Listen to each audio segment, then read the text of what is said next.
ഒരുപക്ഷെ നൂറ ഒറ്റയ്ക്കാണ് big boss വീട്ടിലേക്ക് വന്നിരുന്നതെങ്കിൽ ഇതിനേക്കാളും നന്നായിട്ട് ഗെയിം കളിക്കാൻ പറ്റുമെന്നാണ് എനിക്ക് തോന്നുന്നത്. ആദിലേക്കാൾ കുറച്ചും കൂടെ ഗെയിമിനെ കുറിച്ച് അറിയാവുന്നത് നൂറയ്ക്കാണ്. ഇപ്പോ ആദിലയും നൂറയും കൂടെ കട്ടിലിരിക്കുകയാണ്. ആദിലയുടെ മുഖത്ത് നല്ല പേടിയുണ്ട്, കയ്യിൽ നിന്ന് പോയി എന്ന് മനസ്സിലായിട്ടുണ്ട്. ഇനി നൂറ അവിടെ ഇരുന്ന് കരയാണ്. നൂറയ്ക്കും മനസ്സിലായി ഇത് പണിയാണ്. ആദിലയുടെ തെറ്റുകൾ അവിടെ ചൂണ്ടിക്കാണിക്കപ്പെട്ടു. ആദില ചെയ്ത മിസ്റ്റേക്കുകൾ ചൂണ്ടിക്കാണിക്കപ്പെട്ടു. ഷാനവാസും അവരും തമ്മിൽ അത്യാവശ്യം നല്ലൊരു ടേംസിലാണ് ഉണ്ടായിരുന്നത്. ഷാനവാസ് സ്വകാര്യമായി പറഞ്ഞ കാര്യങ്ങൾ ഇവരവിടെ എടുത്തിടേണ്ട ഒരാവശ്യം ഉണ്ടായിരുന്നില്ല ആദിലേക്ക്. അത് ഷാനവാസിന്റെ അടുത്ത് ആദില നല്ല ടേംസിൽ ഇരിക്കുമ്പോഴാണ് പോയി ചോദിക്കുന്നത്, ഇക്ക ഞാൻ പെട്ടുപോയി, ഞാൻ എടുത്ത് പറഞ്ഞോട്ടെ, ആ കാർഡ് എന്താണെന്ന് അവൻ ചോദിക്കുകയാണ്. അപ്പൊ ആ മനുഷ്യൻ പറഞ്ഞു, എന്നാ പറഞ്ഞോ. പുള്ളിക്ക് റിസ്ക് ആണെന്ന് അറിഞ്ഞിട്ടും പുള്ളി അത് ചെയ്തു. ആക്ച്വലി ഷാനവാസ് അവിടെ ആദിലെ ഹെൽപ്പ് ചെയ്തു. തിരിച്ച് ആദില എന്താണ് ഷാനവാസിനോട് കാണിച്ചത്? ബാക്ക് സ്റ്റാബ് തന്നെയാണ് ചെയ്തത്. ഇതിനെയാണ് പിന്നെ ഇന്ന് കുത്തുക എന്ന് പറയുന്നത്. ഒറ്റയടിക്ക് റിയാസ് വന്നതിന് ശേഷം പ്ലേറ്റ് മറിച്ചിട്ട് എല്ലാം കൂടെ കൊണ്ടുവന്ന് ഷാനവാസിന്റെ തലയിൽ വെച്ചു കൊടുത്തു. അതെന്ത് സൗഹൃദമാണ്? നമ്മൾ സൗഹൃദത്തിലാണെങ്കിലും റിലേഷൻഷിപ്പുകളിലാണെങ്കിലും നമ്മൾ പുലർത്തേണ്ട കുറച്ച് മര്യാദകളുണ്ട്. നമ്മൾ എപ്പോഴും ജെന്യുവിൻ ആയിരിക്കണം. നമ്മുടെ നേട്ടങ്ങൾക്ക് വേണ്ടിയിട്ട് നമ്മൾ ഒരിക്കലും റിലേഷൻസ് ഉണ്ടാക്കരുത്. അല്ലെങ്കിൽ ജെന്യുവിൻ അല്ലാത്ത കൂട്ടുകെട്ടുകൾ ഉണ്ടാക്കരുത്. അത് ഉണ്ടാക്കി കഴിഞ്ഞാൽ നമുക്ക് എന്നും ബാധ്യതയാണ്. നമ്മൾ ഒരാളെ സുഹൃത്താക്കി കഴിഞ്ഞാൽ ഏത് ഘട്ടത്തിലും അയാളുടെ ഏതൊരു അവസ്ഥയിലും കൂടെ നിൽക്കണം. അയാൾ തെറ്റുകൾ ചെയ്താൽ തെറ്റ് നമ്മൾ ചൂണ്ടിക്കാണിക്കണം, സ്വകാര്യമായിട്ട്, നാട്ടുകാരെ കാണിക്കാനല്ല. അപ്പോൾ ഇത് ബിഗ് ബോസിനകത്ത് നിങ്ങൾക്ക് അതിന് കഴിയില്ല എങ്കിൽ നിങ്ങൾക്ക് എല്ലാ നോമിനേഷനിൽ പറയാനും നിങ്ങളുടെ താല്പര്യത്തിനനുസരിച്ച് കണ്ടന്റ് ആക്കാനുമാണ് താല്പര്യമെങ്കിൽ നിങ്ങൾ ഒരിക്കലും അങ്ങനെയുള്ള റിലേഷൻസ് അവിടെ ഉണ്ടാക്കരുത്. ആദിലേക്കും നൂറയ്ക്കും അവിടെ നിൽക്കാൻ ഒരു കൂട്ടുകെട്ടിന്റെ ആവശ്യമില്ല. അവർ രണ്ടുപേരും അങ്ങോട്ടും ഇങ്ങോട്ടും ഉണ്ട്. എന്നിട്ടും അവർ പല സന്ദർഭങ്ങളിലും കൂട്ടുകെട്ടുകൾ ഉണ്ടാക്കി. അനുമോളുടെ അടുത്തുണ്ടാക്കി, ഷാനവാസിന്റെ അടുത്തുണ്ടാക്കി. അപ്പോൾ അനുമോളുടെ കേസിൽ ഇന്നലെ ഈ പറഞ്ഞ പോലെ നമ്മുടെ റിയാസ് വന്നിട്ട് പോയതിനു ശേഷം ഉടനെ തന്നെ പ്ലേറ്റ് മറിച്ചു ആദില. ഇന്നിപ്പോ അവിടെ കരഞ്ഞുകൊണ്ടിരുന്നോണ്ട് നൂറ പറയാണ്, ഞാൻ ആരെയും ബാക്ക് സ്റ്റാബ് ചെയ്തിട്ടില്ല, ഞാൻ ആരെയും ചതിച്ചിട്ടില്ല. ശരിയാണ്, നമ്മൾ ആദിലെ വെച്ച് കമ്പയർ ചെയ്യുമ്പോൾ നൂറ അങ്ങനെ ആരെയും ചതിച്ചിട്ടില്ല. നൂറ അങ്ങനെ കൂടെ നിന്ന് കാല് വാരിയിട്ടില്ല. എന്നാൽ ആദില ചെയ്തിട്ടുണ്ട്. ആദില ഇപ്പോൾ ഞാൻ കണക്ട് ചെയ്യുന്നത് ആ അനുമോളുടെ കേസ് തൊട്ട് ഇങ്ങോട്ട് നമ്മൾ നോക്കിക്കഴിഞ്ഞാൽ ആദില ചെയ്തിട്ടുണ്ട്.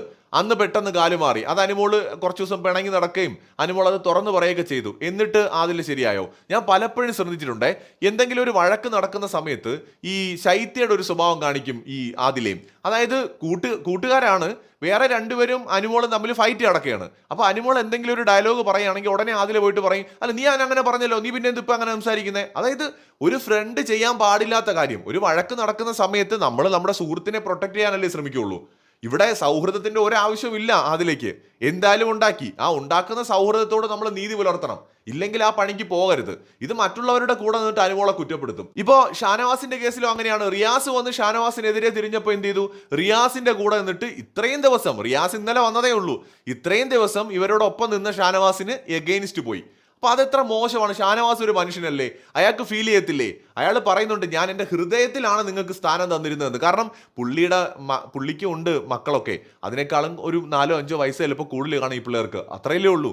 ഷാനവാസ് മക്കളോട് എന്ന പോലത്തെ ഒരു വാത്സല്യം, ഒരു സ്നേഹം ഈ ആദിലയുടെ അടുത്തും നൂറയുടെ അടുത്തും ഷാനവാസിനുണ്ടായിരുന്നു. അതും മനസ്സിലാക്കാതെ പോയത് അവരാണ്. ചിലപ്പോൾ ഇനി ഷാനവാസിന്റെ ഗെയിം ആണെന്ന് കരുതാം നമുക്കത്. ഇത് ബിഗ് ബോസ് ആണ്. ഷാനവാസ് പുണ്യാളനാണെന്നൊന്നും ഞാൻ പറയുന്നില്ല. ചിലപ്പോൾ പുള്ളിയുടെ ഗെയിം ആയിക്കോട്ടെ. അങ്ങനെ അവർക്ക് തോന്നിയാൽ അവർക്ക് മാന്യമായിട്ട് വിട്ടു നിൽക്കാം. പിന്നെ അവർ കൂട്ടുകെട്ടുണ്ടാക്കാൻ പോകരുത്. സൗഹൃദങ്ങൾ ഉണ്ടാക്കിയാൽ നമ്മൾ അതിനോട് നീതി പുലർത്തണം. നീതി പുലർത്താൻ കഴിയാത്ത കൂട്ടുകെട്ടുകൾ നമ്മൾ ഉണ്ടാക്കി കഴിഞ്ഞാൽ നമ്മൾ കട്ടപ്പയായി മാറും. നമ്മൾ ഈ പ്രവീൺ ചെയ്തത് അതാണ്. ഒരു വശത്ത് അനുമോളുമായിട്ട് ഭയങ്കര കൂട്ടുകെട്ടൊക്കെ ഉണ്ടാക്കിയിട്ട് മാറിയിരുന്ന് എന്ത് ചെയ്യും? അനുമോളെ കുറിച്ച് കുറ്റം പറയും.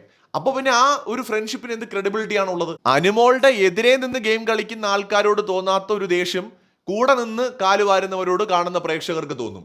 അത് തന്നെയാണ് ഷാനവാസിന്റെ കേസിൽ ഇപ്പൊ സംഭവിച്ചത്.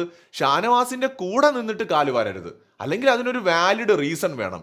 ഇത് ഷാനവാസ് ഈ ആദിലയെ സപ്പോർട്ട് ചെയ്യാൻ വേണ്ടിയിട്ടാണ് ഈ ഒരു വിഷയത്തിൽ വരുന്നത്. വേറെന്തെങ്കിലും പറഞ്ഞ് നോമിനേറ്റ് ചെയ്യാനായിട്ട് ഇരുന്ന മനുഷ്യനാണ് അയാള്.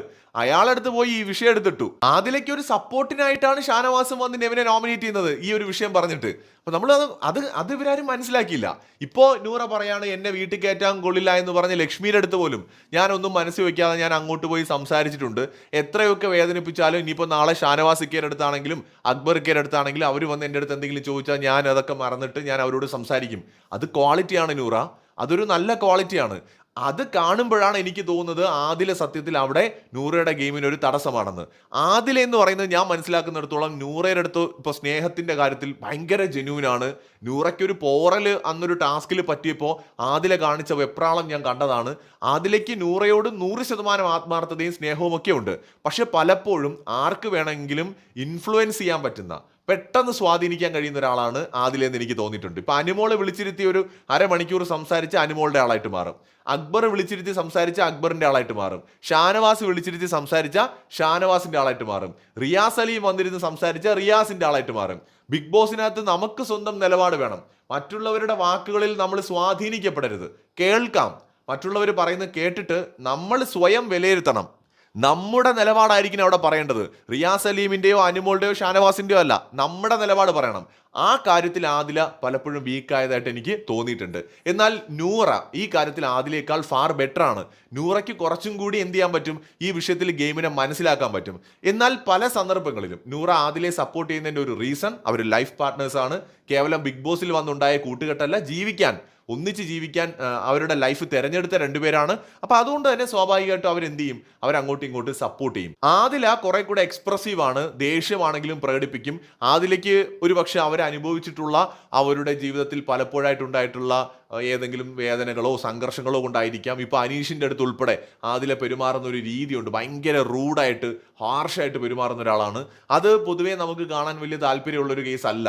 നമ്മൾ എന്ന് പറഞ്ഞ് ദേഷ്യം വരുമ്പം ദേഷ്യപ്പെട്ടുകൂടാന്നല്ല പറയുന്നത്. നോർമലായിട്ടിരിക്കുമ്പോൾ എപ്പോഴും ഒരാളെടുത്ത് നമ്മൾ ഭയങ്കര ഹാർഷായിട്ട് പെരുമാറുമ്പോൾ കണ്ടുകൊണ്ടിരിക്കുമ്പോൾ അത് ഭയങ്കര അരോചകമായിട്ട് തോന്നും. ഇവിടെ ആദിലയുടെ ഭാഗത്ത് മിസ്റ്റേക്ക് പറ്റിയിട്ടുണ്ട്. അത് ആദിലയുടെ മുഖത്ത് തന്നെ നമുക്ക് കാണാൻ പറ്റും. ഞാൻ ശ്രദ്ധിച്ച മറ്റൊരു കാര്യം എന്ന് പറയുന്നത്, റിയാസ് വന്നതിന് ശേഷം ശരിക്കും ആദിലയുടെ മുഖത്തൊരു നമുക്ക് കാണുമ്പോൾ അറിയാലോ, ഒരു പ്രസന്നത നഷ്ടമായിട്ടൊരു നെഗറ്റീവ് ഒരു ഗെയിം.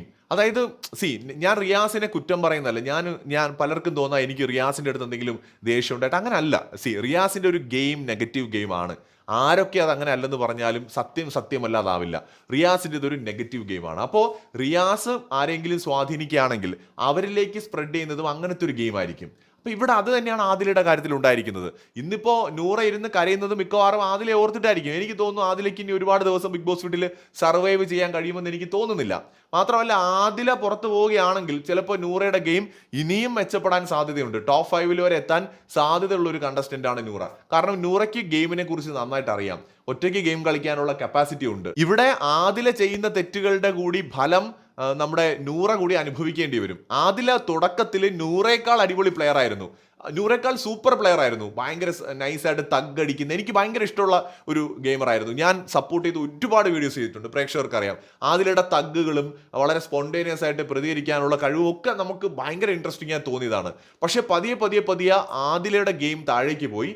ഈ സമയത്ത് നൂറയുടെ ഗെയിം കുറച്ചുകൂടെ കയറി വരുന്നതാണ് നമ്മളിപ്പോൾ കണ്ടുകൊണ്ടിരിക്കുന്നത്. നിലവിൽ നൂറയുടെ ഗെയിമിന് ആദിലയുടെ ഗെയിം ഒരു തടസ്സം തന്നെയാണ്. ഒറ്റയ്ക്ക് കളിക്കുന്ന നൂറയ്ക്ക് ചിലപ്പോൾ കുറെ കൂടെ ബെറ്റർ ആയിട്ട് ബിഗ് ബോസ് വീട്ടിൽ തുടരാൻ കഴിഞ്ഞേക്കും. എന്തായാലും ഇപ്പോൾ രണ്ടുപേരും കൂടെ കുറച്ച് മുന്നേ റൂമിലിരുന്ന് ഭയങ്കര കരച്ചിലൊക്കെ ആയിരുന്നു. പ്രത്യേകിച്ച് നൂറ ഭയങ്കരമായിട്ട് വിഷമിച്ചിരിക്കുകയാണ്. കാരണം എല്ലാവരും കൂടെ ആദിലയുടെ ഭാഗത്തെ തെറ്റുകൾ പോയിന്റ് ഔട്ട് ചെയ്തതായിരിക്കാം ആ സങ്കടത്തിന് കാരണം. ഇത് ഈ ഒരു വിഷയത്തിൽ ഷാനവാസ് നെവിൻ വിഷയത്തില് വലിയ മിസ്റ്റേക്ക് ആദിലയുടെ ഭാഗത്തുണ്ടായിട്ടുണ്ട്. അത് നിഷേധിക്കാൻ കഴിയാത്ത കാര്യമാണ്. മറ്റൊരു വീഡിയോയുമായി വീണ്ടും വരാം.